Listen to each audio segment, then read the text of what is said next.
Así que muchas gracias por la invitación, me alegra muchísimo. Y perdónenme que los nombre aquí, pero es que esto me emociona, ¿verdad? Poder estar aquí con Agencia de Desarrollo Local de Nariño, con Corporación para el Desarrollo y Paz del Occidente de Boyacá, Boyapaz, que me ha parecido una gran iniciativa, con la Asociación Supra del Alto Patía, con el Consejo Regional Indígena del Cauca, que espero que hayan podido estar con nosotros, con el Consorcio por el Desarrollo Integral Sostenible y la Paz del Guaviare, con la Corporación de Desarrollo y Paz del Tolima, Tolipaz, con Huipaz, con Cordepaz, con Casa de Paz, con Cordupaz, con la Corporación de Desarrollo y Paz del Canal del Dique y Zona Costera en Montes de María, con la Corporación de Desarrollo y Paz del Cesar, por supuesto con mis compañeros del Programa de Desarrollo y Paz del Magdalena Medio, con Cosornoc y todos los recuerdos que tenemos de allá,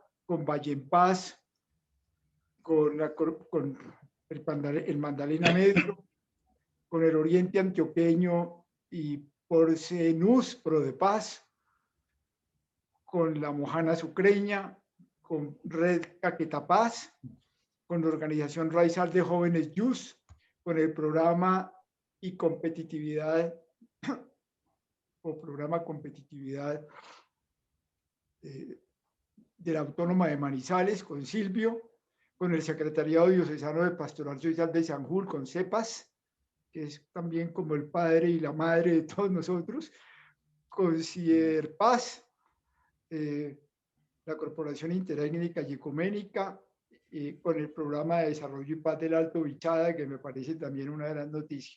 Y por supuesto a todas las entidades de apoyo. Todo eso me da a mí mucha alegría de ver cómo ustedes han desarrollado, se han ampliado, han incorporado nuevas expectativas y nuevas ilusiones, nos han dado ejemplo. Yo quisiera, cuando me echo hacia atrás 20 años, me acuerdo que eran tiempos muy duros en el Magdalena Medio cuando estábamos en esto, el conflicto estaba muy alto, el paramilitarismo acababa de entrar con una gran fuerza, más o menos unos 10 meses antes, la guerrilla de la FARC y del ELN unidos en la cordillera de San Lucas habían prohibido que la gente participara en elecciones y pues nos acercábamos a lo que sería después la seguridad de la seguridad democrática. Recuerdo también que hicimos esa reunión en San Gil y que teníamos todos pues muchas ilusiones de qué iba a acontecer. Y yo llegué a esa reunión también con el recuerdo de lo que habíamos vivido en el inicio del programa de desarrollo y paz del Magdalena Medio, que nunca lo olvidaré, cuando después de ir conversando con las comunidades, logramos armar como el primer mapa regional, en la medida en que íbamos preguntando a la región por qué había tanta pobreza y por qué había en ese territorio tanta destrucción de la vida humana. Recuerdo que hicimos el mapa, me acuerdo que estábamos en ese sitio de pastoral que tiene la diócesis de Barranca, que nos lo había prestado Monseñor Jaime Prieto, y una campesina se acercó al mapa y escribió una cosa sobre el mapa que era muy típica de la época, pero que también hoy en día se podría poner, porque estaban asesinando muchos líderes. Ella puso, no desarrollo si nos van a matar. Porque, claro, el programa tenía el nombre de Desarrollo y Paz. En el fondo dijo, nosotros no queremos desarrollo si nos van a matar. Como quien dice, si la vida no es primera y si no se garantiza primero que podamos vivir, no tiene sentido que hablemos de desarrollo. Lo cual pues ponía en manos de todos un desafío supremamente difícil. Y ponía en evidencia esta tensión entre lo que teníamos que hacer para que pudiésemos tener futuro y la realidad que estábamos viviendo en el presente. Es esa perspectiva que ella planteó lo que dio lugar a esa simplísima formulación de que teníamos que luchar por la vida querida.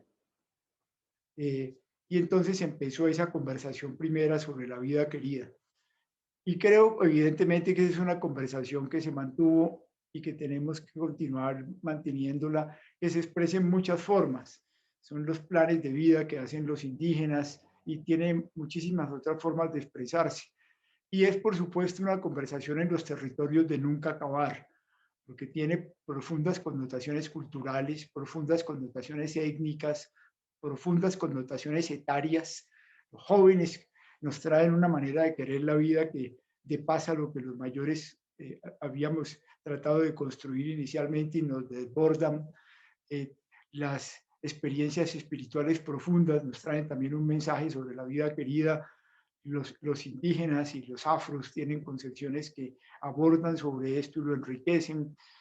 Y los elementos simbólicos son muy importantes. La protección de la naturaleza se vuelve central.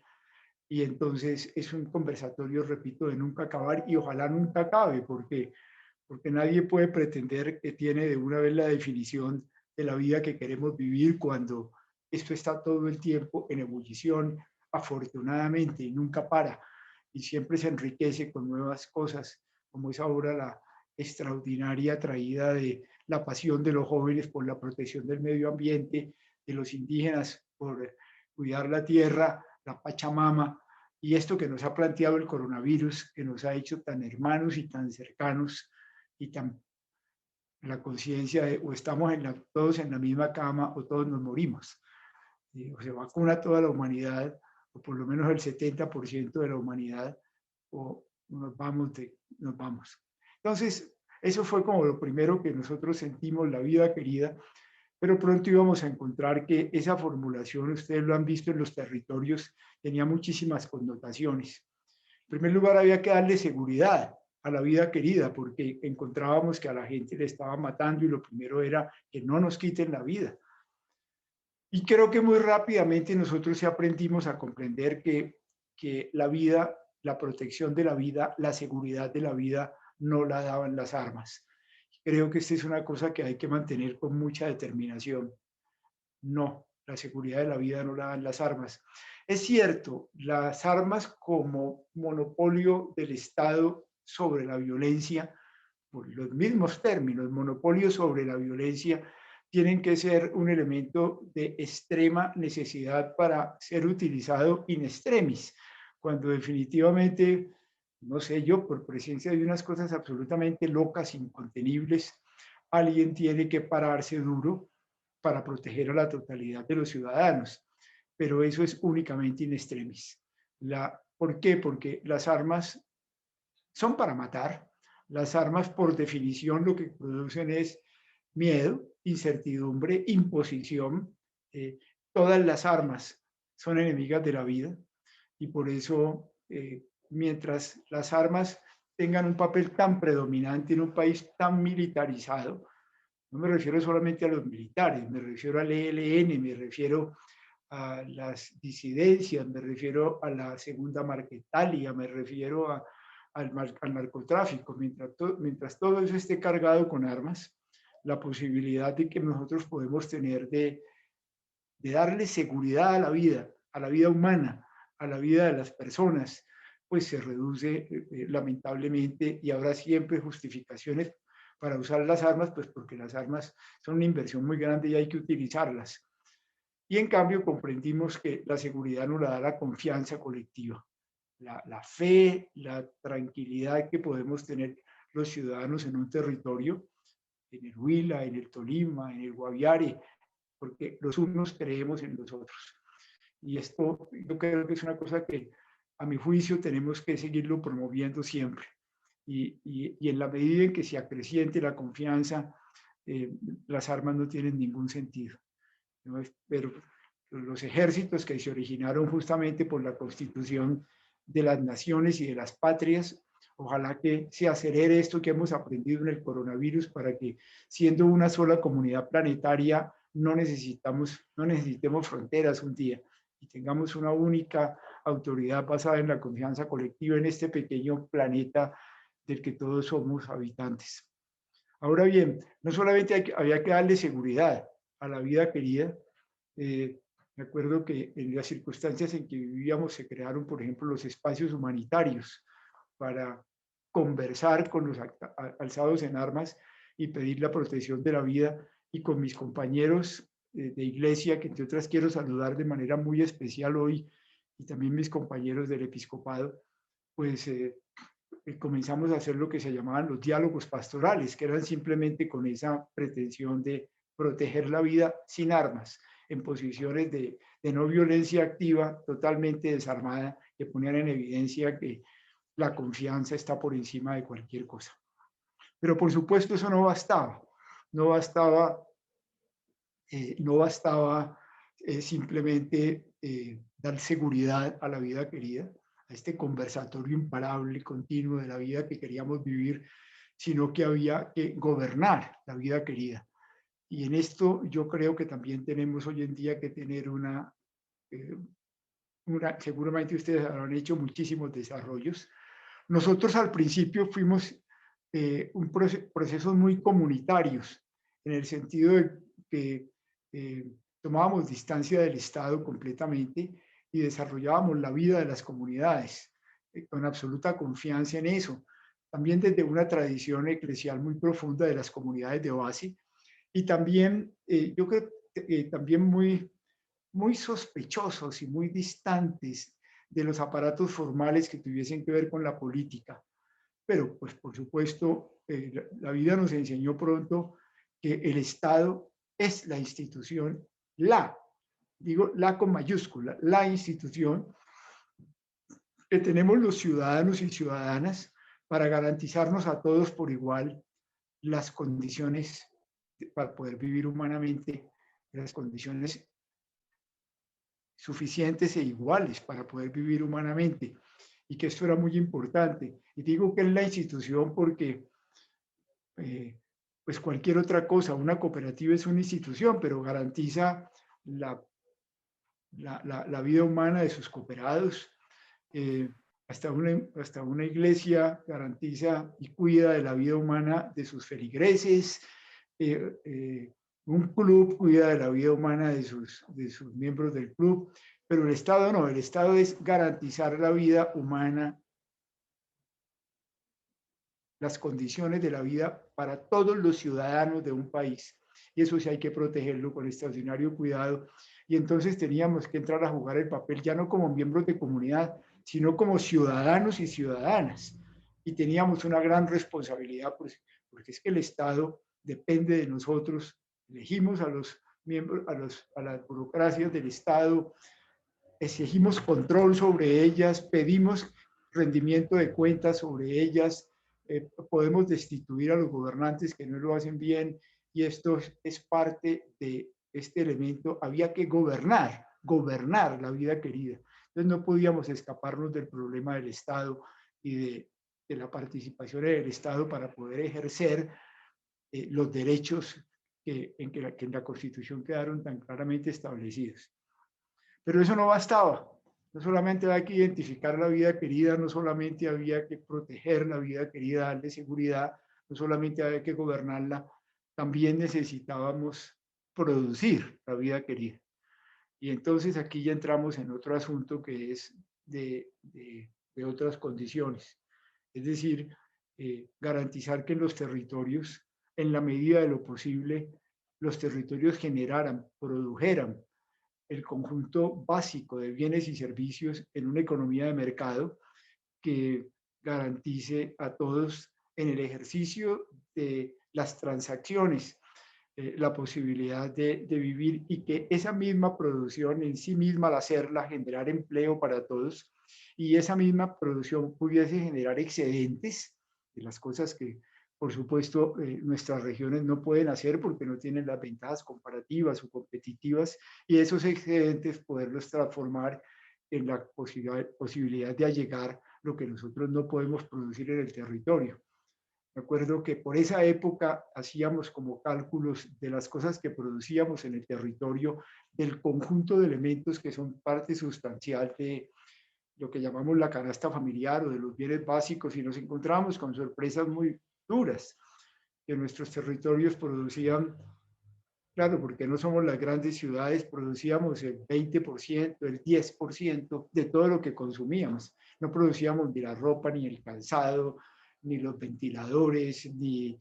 eh, y por supuesto, infortunadamente, ni siquiera producíamos muchos de los alimentos que perfectamente podían ser producidos en el territorio, pero que terminábamos eh, eh, eh, trayéndolos de otra parte y no generando el empleo justamente que produce la generación por parte nuestra de los bienes y servicios que luego, produciendo ese empleo, tenemos la posibilidad de tener una demanda agregada fuerte sobre lo que hacemos, ejercerle un control de calidad serio y poder decir, compre con tranquilidad todo lo que se produce en el Huila, si es del Huila, póngale la firma, o si es del Tolima, póngale la firma, o si es de la zona de Montes de María, póngale la firma porque todos estamos controlando la calidad de esos productos, sea un sombrero o sea eh, unos plátanos sin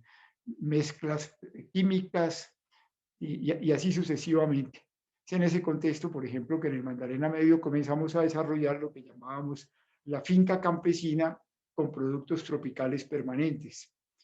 Productos tropicales permanentes porque fijaban al campesino al campo. Una mata de cacao se mantiene durante 24 años, un palo de caucho se mantiene durante 30 años y se ordeña durante 30 años. También es cierto, y creo que nos hemos dado muchas críticas sobre eso, pero siempre dentro de la idea de que lo malo no son los productos, sino la forma de producción, también exploramos en la palma de aceite campesina, no en forma de plantación, sino en fincas de 10 hectáreas máximo que tuvieran al mismo tiempo seguridad alimentaria y que dieron lugar a que un grupo significativo de campesinos no solamente dejaran la coca, sino que sembraran cerca de 8.000 hectáreas y pudieran llevar a sus hijos a las universidades. Todas estas cosas dentro de los debates normales de en qué consiste la vida querida, cómo se produce, cómo se gobierna, cómo se protege, porque democracia es eso en continua conversación entre todos. Y por supuesto, un gran sentido de territorio.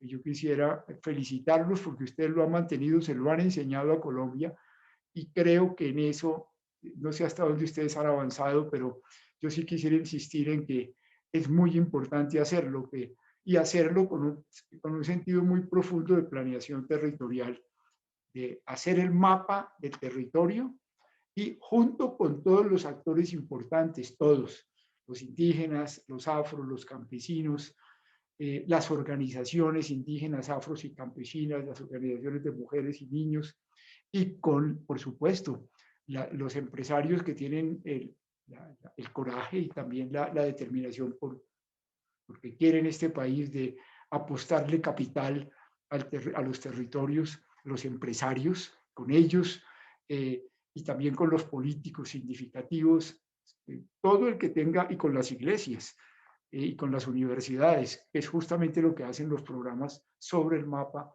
eh, eh, realmente discutir en la perspectiva de la vida querida, qué es lo que queremos mejor para todos y que nadie se quede por fuera y nadie sea excluido, eh, cuáles son los lugares o los territorios que vamos a dedicar a la producción de alimentos y a la producción de insumos para la industria local, cuáles son los que vamos a dedicar a la protección de bosques y a la producción y a la protección de nuestros ríos y de nuestros afluentes, cuáles son los territorios que vamos a dedicar a los bosques que vamos a hacer productivos, porque al lado del bosque puramente protegido hay el bosque productivo, eh, cuáles son los territorios que vamos si vamos a hacer minería, dónde y bajo qué condiciones y en qué lugar.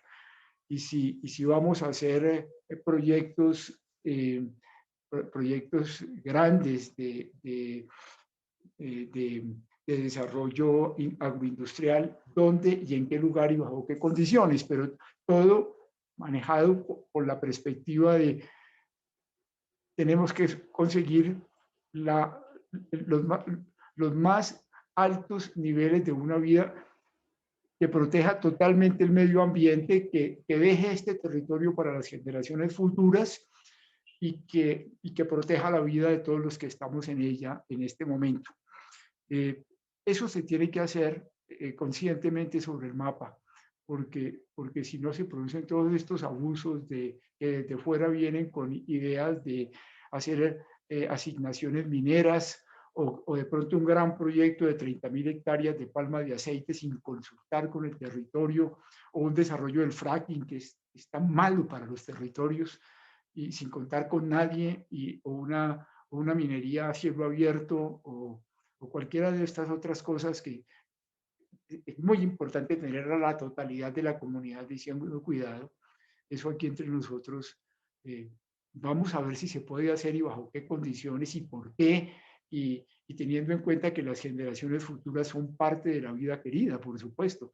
La gente que viene dentro de 100 años es tan parte de Huipaz como la que está viviendo hoy en día en Huipaz. Ahora, por supuesto nos dimos cuenta que todo eso tenía que tener una ética.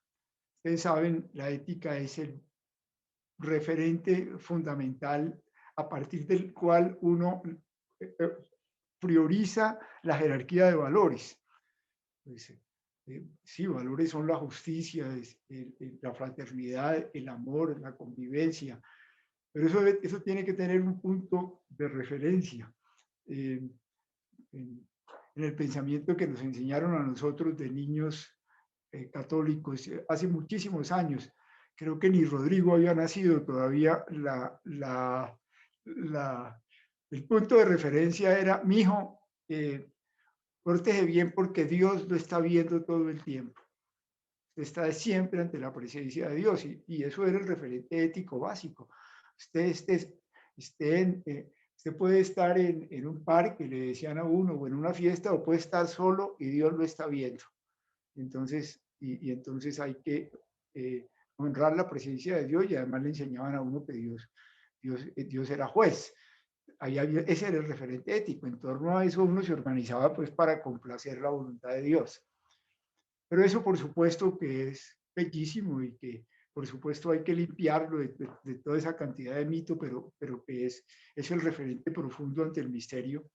Pues hoy en día no funciona en Colombia para todo el mundo. La sociedad se secularizó, había que encontrar un referente ético, y por eso juntos fuimos viendo que el gran referente ético era la dignidad humana, que yo creo que hoy en día lo hemos enriquecido con la dignidad humana y la protección de la naturaleza, y, y, y comprender pues lo que eso significa, la dignidad que no se la debemos a nadie, no se la debemos al Estado, no se la debemos al ejército, no se la debemos a la guerrilla, no se la debemos a la familia ni a la iglesia, la tenemos simplemente por ser seres humanos, por supuesto por ser seres humanos en la belleza de este planeta, que no crece porque igual la tiene un niño del Chocó, que la tiene el presidente de la República o el presidente de los Estados Unidos. Es decir, eso había que plantearlo muy bien, porque cuando decimos que el Estado tiene como tarea garantizar para todos los ciudadanos de un territorio las condiciones para poder vivir en dignidad, y cuando los indígenas llegan a Bogotá, hablar con el presidente Duque, y el presidente no sale, que eso es una cosa muy delicada, pues no solamente es una falta de decencia, que lo es, sino que es una estupidez política, sino que es una falta a la dignidad humana. Eso es lo delicado de esto. No puede perfectamente salir donde los indígenas, y nuestros pueblos indígenas sí que lo saben de verdad, y sí que lo sienten de corazón.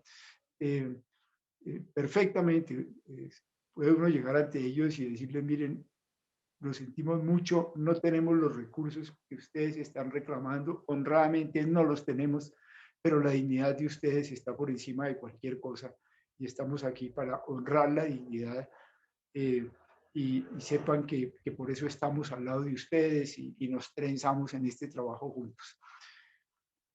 Eso es una palabra que yo quisiera decirles sobre este proceso. Yo creo que lo que hace Repro de Paz es un extraordinario trabajo de reconstrucción de Colombia desde las bases territoriales, en alianzas muy profundas de todos los actores significativos de los territorios a partir de las bases más hondas de la sociedad para construir la vida querida, para identificar la vida querida, celebrar la dignidad en las culturas locales, que son diferentes, por supuesto, en todas partes y que por eso eh, eh, cada celebración de esas, de la guabina y el joropo en el sur, o de lo que hacen los santanderianos o los costeños, es una manera de expresar la dignidad, de celebrarla, de invitar a otros a que participen en la misma. Y por supuesto lo que están haciendo ustedes también en ganar empresariado y ganar organizaciones en esta tarea.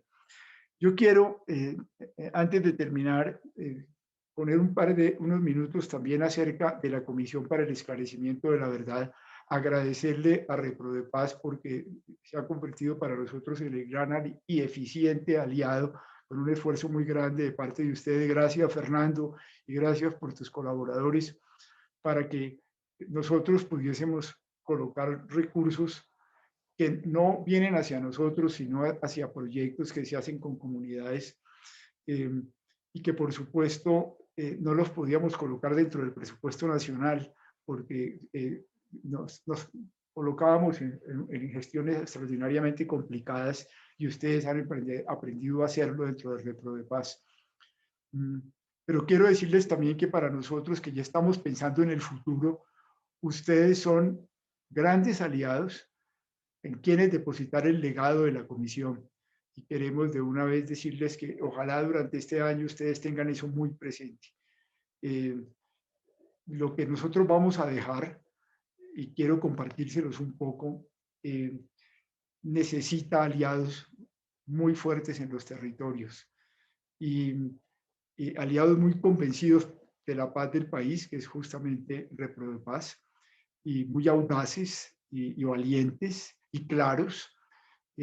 Ustedes saben que nosotros estamos en este esfuerzo de esclarecer qué nos pasó en el conflicto, con una visión de dejar las cosas claras, porque si no, no podemos salir al otro lado. Lo han visto en estos días justamente a propósito de los falsos positivos o de las ejecuciones extrajudiciales. Lo han visto también con la JEP en el caso de los secuestros. Nosotros estamos en esas cosas, estamos con la JEP. A nosotros no nos toca condenar personas, nos toca más profundamente establecer qué fue lo que pasó políticamente en este país, qué pasó éticamente, qué pasó institucionalmente, para que en el caso, por ejemplo, del ejército colombiano, la institución simbólica del honor del país se viera metida en este horror. Que si hubieran matado a 12 personas ya era un escándalo mayúsculo, pero no fueron 12 ni 100, ni 1000, ni 2000, ni 3000, ni 4000. Y esto es una cosa tremenda porque es el eje de lo que puede ser para nosotros el sentido patrio, es lo que el ejército cultiva, ahí somos. Y eso hay que decirlo con claridad. ¿Cuáles eran los juegos políticos, los juegos institucionales, los juegos éticos, los juegos culturales que dieron lugar a que ya a la JEP le toca condenar a las personas y establecer sentencias? Y en esa clarificación acompañar a las víctimas para decir, tenemos que proponer cosas para que esto no se repita. Yo espero que la comisión pueda entrar a fondo y junto con la JEP, pero eso sí le toca a la comisión tocar lo que no se atrevió a hacer La Habana y no se atrevió a hacer ni siquiera la Constitución del 91, y es tocar al ejército colombiano y a los sistemas de seguridad nuestros. Igual con la FARC, en la barbarie del secuestro, en la brutalidad del secuestro.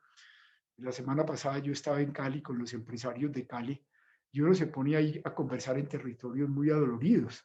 Es que en Cali los empresarios vieron que sobre todo en los tiempos más duros, más o menos entre el 98 y el 2001, las FARC a la salida de los colegios secuestró a 54 niños y niñas menores que adolescentes cuando salían de los colegios, pues de los colegios donde los empresarios tenían a sus hijos. Y todos ustedes que son padres de familia y algunos abuelos saben lo que eso significa para una familia. Y así pues hasta 23.000 secuestros habló la JEP, nosotros sabemos que son más. Y todo esto tenemos que establecer con rigor las relaciones entre el paramilitarismo, las autodefensas y luego el paramilitarismo con el Estado colombiano y la política y con el ejército y con la armada y con la fuerza aérea. Tenemos que establecer problemas muy complicados, como el problema de la tierra, que ustedes viven profundamente en los territorios y lo que pasó con eso, en la cantidad de cruces que estas cosas tienen. Tenemos que poner en evidencia problemas de impunidad muy hondas, problemas de corrupción. Estoy simplemente tocándoles algunas de las cosas y en la medida, y por supuesto, el problema del narcotráfico penetrando por todas partes, ustedes lo conocen en los territorios, que por supuesto es causa de lo que está pasando en muchas de las cosas. Uno dice, si no hubiera ese narcotráfico que hay, pues el ELN no iba tan largo en su locura, ni tampoco estaría, ni hubiesen los incentivos para que las incidencias de las FARC estén haciendo lo que están haciendo. Pero el narcotráfico no solamente es causa, el narcotráfico es síntoma. En todos los territorios nuestros donde hay narcotráfico es síntoma de algo mucho más profundo. ¿Por qué se da el narcotráfico en Colombia y por qué eso no se da en los países vecinos, en los vecinos que nos rodean? En fin, les traigo esto porque esas son las verdades que la Comisión le tiene que decir al país. Nosotros estamos en eso y no queremos hacer, por así decirlo, montajes bajados desde lecturas traídas de otros, ni sobreposiciones ideológicas, sino estamos al encuentro de la verdad, lo que la verdad nos entregue y en un propósito muy definido, créanme, a ustedes que son nuestros aliados, un propósito muy definido y es que cuando nosotros encontremos, porque la verdad no se construye, la verdad se encuentra, cuando la verdad se nos impone, uno no tiene más, si tiene algún valor ético y alguna dignidad, que reconocerlo, decirlo y llamar a que se hagan las cosas para que eso no continúe. Y eso no nos importa. Afortunadamente sí hemos ido ganando esa libertad. Si eso significa que nos persiguen, que se nos viene encima el mundo, que ponemos en peligro cosas muy queridas, pues nos dieron esa tarea, que esclareciéramos la verdad y la vamos a hacer. Por eso parte de nuestra tarea, y quiero invitarlos a ustedes como aliados a siempre avanzar hacia allá, es un avance que nunca se acaba. Nuestra tarea, si bien tenemos una responsabilidad con el Estado, nosotros estamos muy claros entre nosotros en que nuestro discurso no va a ser políticamente correcto. Vamos a decir cosas que incomodan a todos los partidos políticos, a todos los expresidentes. Vamos a decir cosas que incomodan a las iglesias, incluida la Iglesia Católica. Vamos a decir cosas que incomodan también a las organizaciones sindicales, que incomodan es decir, la verdad. Queremos ser muy claros en que es nuestro único compromiso. Y cosas que incomodan a nuestros amigos y amigas, a las empresas, a empresas, no vamos a decir al empresariado, porque el empresariado, pues son más de 1 millón de empresarios en Colombia, pero, pero indiscutiblemente habrá cosas que nosotros no las podemos callar. Y por eso siempre esta determinación, al mismo tiempo diciendo, miren, nosotros no somos enemigos de nadie, no estamos diciendo esto por joder, no queremos, y en la forma de decirlo, no queremos en ninguna forma acrecentar las estigmatizaciones y los señalamientos y las venganzas, eso es justamente lo que hay que acabarse, sino simplemente lo decimos para que comprendamos qué fue lo que pasó. Porque por eso la visión de nosotros quiere ser lo más compleja posible y lo más sistémica posible. Porque nadie sale con un revólver a matar a otro, porque sí, eso nadie lo hace. Los seres humanos no hacemos eso. Eh, los, la, la, y, y, y todo esto tiene explicaciones históricas, explicaciones éticas, explicaciones políticas, explicaciones económicas, explicaciones culturales, explicaciones, en fin. Pero tenemos que entender lo que pasó y esto definitivamente no puede seguir. Insistiendo en que nosotros no somos jueces, pero que sí que tenemos que poner ante el país estas responsabilidades históricas responsabilidades políticas, responsabilidades éticas, porque si no, no podemos de ahí invitar a que nos reconciliemos, a que comprendamos la irracionalidad de esos comportamientos y a que juntos encontremos caminos de no repetición. Los invitamos a que nos acompañen en eso.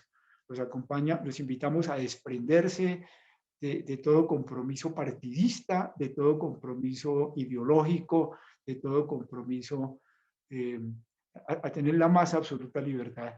Porque el país necesita la verdad para poder desde allí realmente construir una democracia en serio y poder jugar realmente como ciudadanos hacia lo que queremos a partir de que tenemos 9 millones de víctimas y que esta cosa continúa y que desde todos los lados, desde el punto de vista de poder crear desarrollo para la paz, pues mientras esto ocurra no será posible.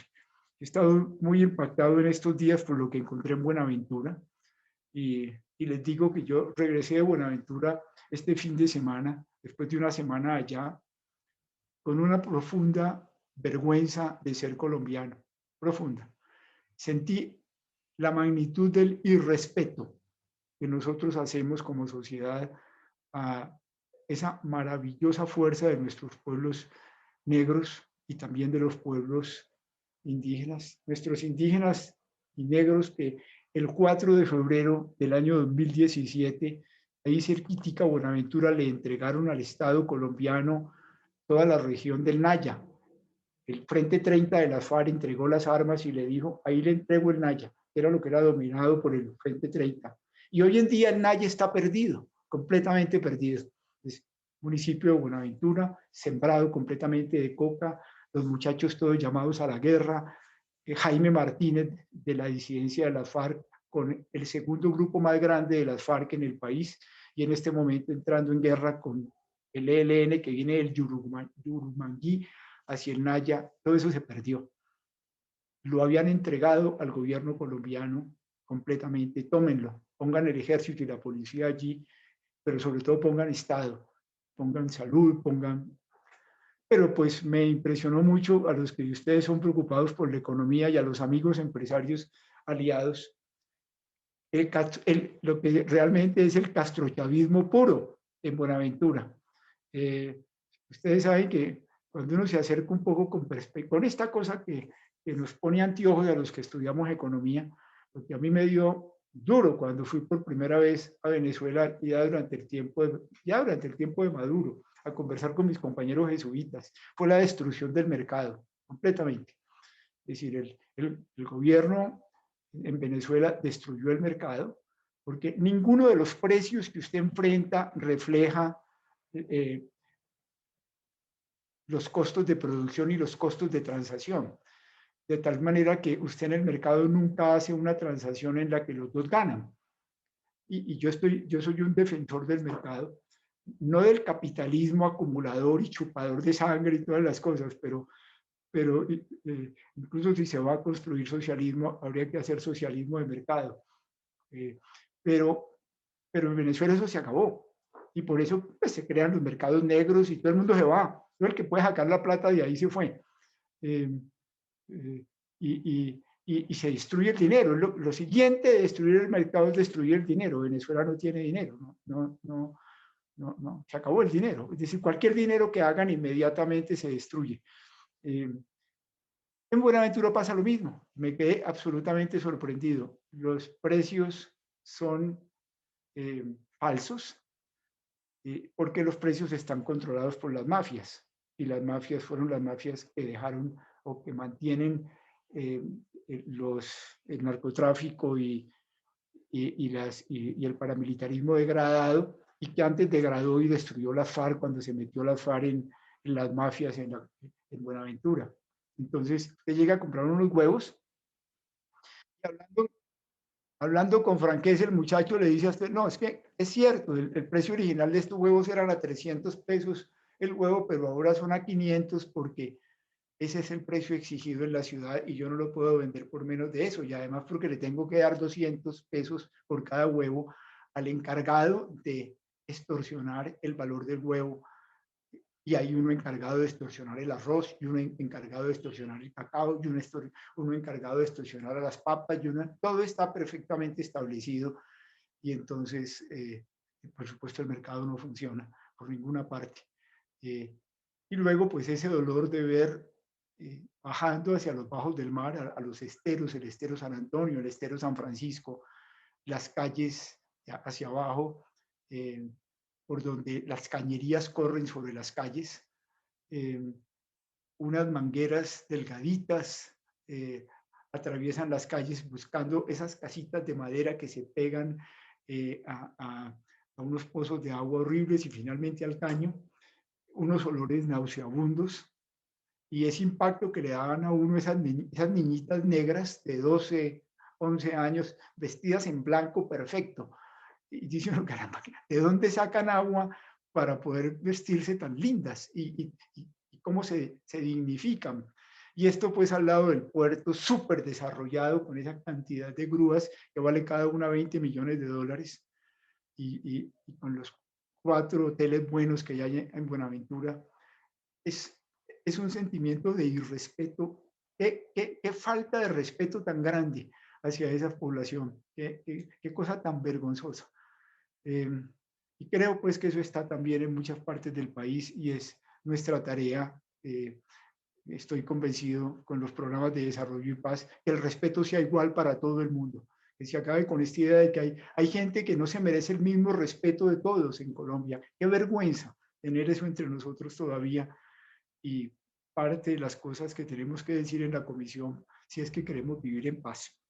Bueno, me alargué mucho, quería compartirles a ustedes algunas de las ideas originales de lo que fueron los programas de desarrollo y paz cuando pensamos en la vida querida, como toda la primera parte, y luego contarles en qué estamos en la Comisión de la Verdad, qué desafíos tenemos y cómo esperamos que ustedes sean receptores de este legado para continuarlo hacia adelante cuando nosotros nos vamos. Les agradezco mucho la paciencia de haber escuchado esta historia. Pacho, no, muchísimas gracias a usted. Tanto lo que nos contó de estos orígenes de la red y de los PDPs, realmente volver a esta fuente súper motivador, diría yo, alentador. Los retos que tenemos frente a todo este tema del legado de la comisión. Aquí hemos hablado de ese tema y estamos absolutamente comprometidos con tomar en nuestras manos, así lo hemos dicho, este legado, porque consideramos que es una responsabilidad como colombianos, es una responsabilidad como sociedad civil y creo que ahí vamos a estar muy, muy cerca, muy activos en ese ejercicio. Y estaba pensando con esto de Buenaventura, creo que los retos territoriales son muy grandes, son muy profundos en las distintas regiones y una región como el Pacífico colombiano es una región que todavía va a requerir de mucho esfuerzo y de mucho trabajo en conjunto, pues para ayudar allí. Yo sé, Pacho, que usted tiene hasta las 3 de la tarde, tendríamos estos 10 minuticos para no ir a la largue. Sí me gustaría de pronto algún comentario o alguna inquietud de alguno de los participantes que lo haga en este momento, aprovechando estos 10 minuticos que nos quedan. Así es que Rodrigo veo que está levantando la mano y sin el ánimo de irnos a alargar porque a las 3 el padre Pacho tendría que desconectarse. Entonces, Rodrigo y Alvarito, y ahí dejamos. Muchas gracias. Panchito, muchas gracias por tu presencia, por tu presentación, pero como te lo he dicho en otras ocasiones, sobre todo por tu vida, que es un ejemplo y un estímulo para todas y todos nosotros. Yo te voy a hacer una pregunta muy corchadora, que la había planteado cuando estábamos organizando esta reunión, y era, ¿por qué no le preguntamos a Pacho si hoy tuviera que fundar los programas de desarrollo y paz? ¿Cuáles serían las 4 o 5 líneas fundamentales? Están subsumidas de alguna manera en lo que nos has dicho, pero yo quisiera las más claramente ahora con la perspectiva de la Comisión del país. Mire, métanle a esto. no pierdan esto y añadan este énfasis. No sé, 4 o 5 puntos. Yo sé que es una pregunta corchadora de periodista aficionado, pero te lanzo ese reto. Pues a ver, Rodrigo, muy brevemente, muy brevemente, yo los invitaría a que pongan una mira sobre el narcotráfico a fondo. Si nosotros no encaramos eso con todo el alma, el narcotráfico que penetró absolutamente todo en el país, no les dé miedo en eso. Y no con esa visión simplista de que fumigando eso se va a acabar, eso es absolutamente falso. Y entiendan que el narcotráfico no solamente está en los 600.000 familias campesinas que se vieron obligadas a sobrevivir atrapadas, secuestradas dentro del negocio de la producción de la coca, porque no encontraron otro camino, sino que está en todas las formas.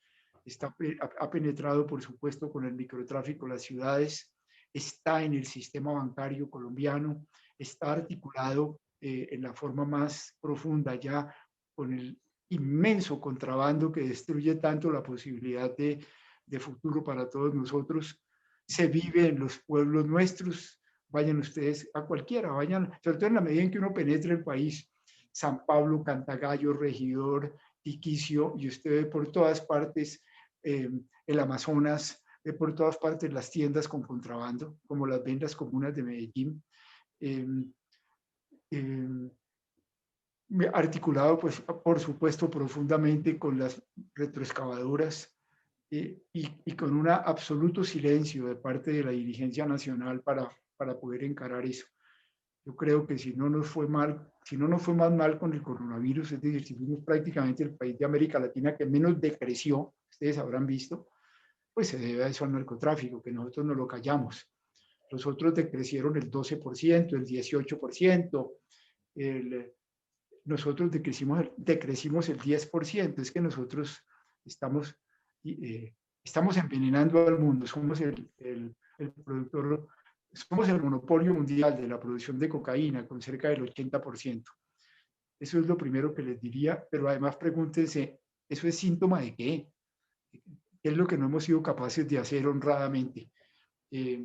Segundo, no pierdan el elemento del referente ético, de la dignidad humana para todo el mundo.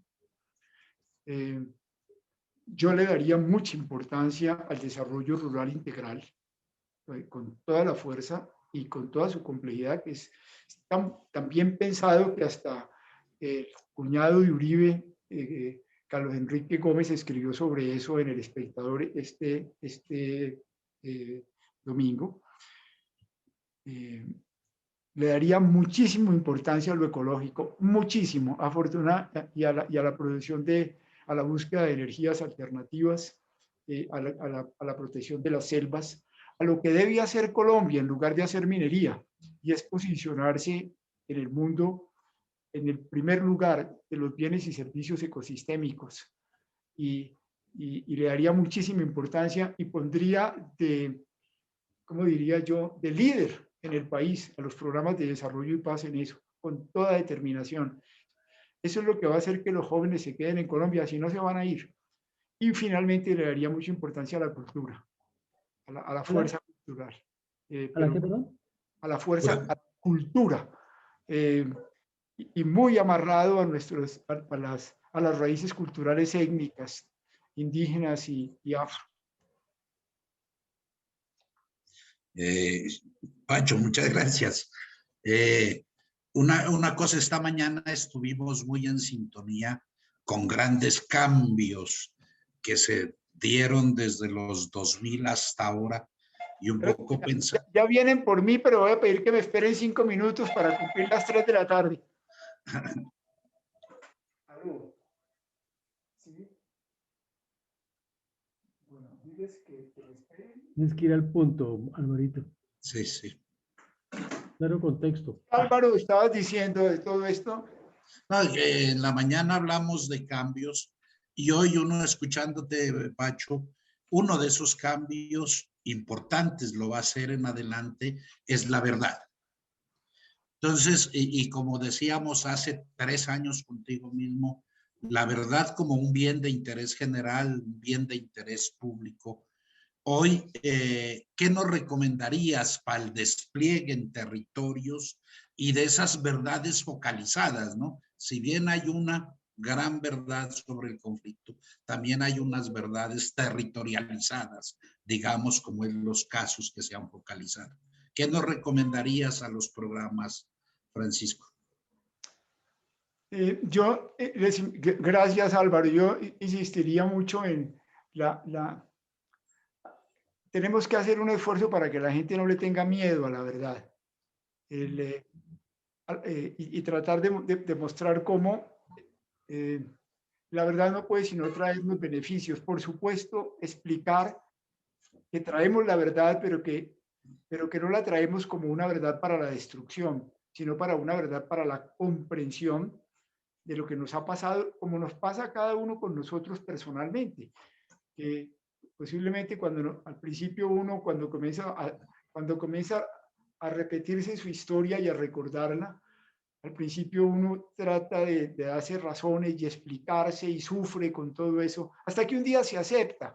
Sí, yo soy así y estos fueron los errores de mi historia y estos fueron los momentos en que no fueron solamente errores, sino que usé mi libertad para hacerle daño a otros y a mí mismo. Esa es mi vida, soy un ser humano, todos somos así y no me importa que todo el mundo, me encanta que todo el mundo conozca lo que ha sido mi vida, así es. Pero eso te libera inmediatamente. Es decir, no es una verdad para destruirte, sino para poder ser un libro abierto y eso, un poco invitar a que no le tengamos miedo a la verdad. La verdad, hay que tenerle miedo a la mentira, que la gente entienda eso. Eso sí hay que tenerle miedo. Hay que tenerle miedo a tapar cosas. Y sobre todo hay que tenerle miedo a la mentira cuando la mentira ha significado sufrimientos inconmensurables en los que la gente espera que las cosas se aclaren para que esto no vuelva a pasar. Hay que tenerle miedo, sí, miedo a la mentira, miedo al negacionismo, pero no a la verdad. Y a mí, por ejemplo, me parece bellísimo en eso. Se pueden poner muchos ejemplos. El Papa Francisco con lo que pasó con la pedofilia entre los sacerdotes, semejante escándalo, semejante cosa tan triste. Hasta que por fin un día el Papa dice si eso es cierto. Y no es cuestión de unos pocos, es decir, es un problema mucho más profundo, es un problema del cuerpo de la iglesia que hay que enfrentar. Y salió a decirlo públicamente y cogió para que estuviera claro lo que estaba haciendo, para que mostrara que esto era de verdad, que la verdad había que encararlo, cogió a uno de los cardenales más importantes, el cardenal arzobispo de Washington, le quitó ante el mundo, le quitó el cardenalato, le quitó el arzobispado, le quitó el obispado, le quitó la condición de sacerdote y lo puso como ser humano, simplemente. Es muy importante hacer ese ejercicio, yo creo que es un ejercicio muy de profundidad y me parece muy importante lo que ustedes están pidiendo. Y ser muy fuerteros contra los fake news y contra todo lo que es engaño, que es en lugar de acercarnos a la realidad, es lo que pasa con esto, en lugar de acercarnos a la realidad, se hace un montaje por el cual se niega la existencia de la realidad o la importancia de la realidad. La realidad no importa. Lo que importa es tener un discurso político fuerte, bien articulado, un cuento político bien articulado, bien organizado, bien montado y tener suficiente poder para movilizar a la gente con ese cuento. Y eso no tiene nada que ver con la realidad. Y eso funciona políticamente, eso da votos, con eso se ganó el referéndum o el plebiscito, con eso se ganó en Inglaterra el Brexit, con eso ganó Trump las elecciones, casi que las vuelve a ganar. Pero eso finalmente, como pasó en Estados Unidos, eso políticamente funciona en el corto plazo, claro que funciona, pero en el largo plazo la realidad se impone. Y finalmente, todo lo que se perdió en destrucción de democracia y de dignidad humana y de todo, por haberse tragado el cuento de esos montajes, no lleva a ninguna parte. Así que yo los invito a avanzar hacia allá. Muchas gracias de nuevo, Fernando. Qué bueno haber podido estar en este momento con ustedes y ojalá que podamos estar más juntos hacia adelante. Y gracias por lo que ustedes en ReproDePaz nos están ayudando en la comisión.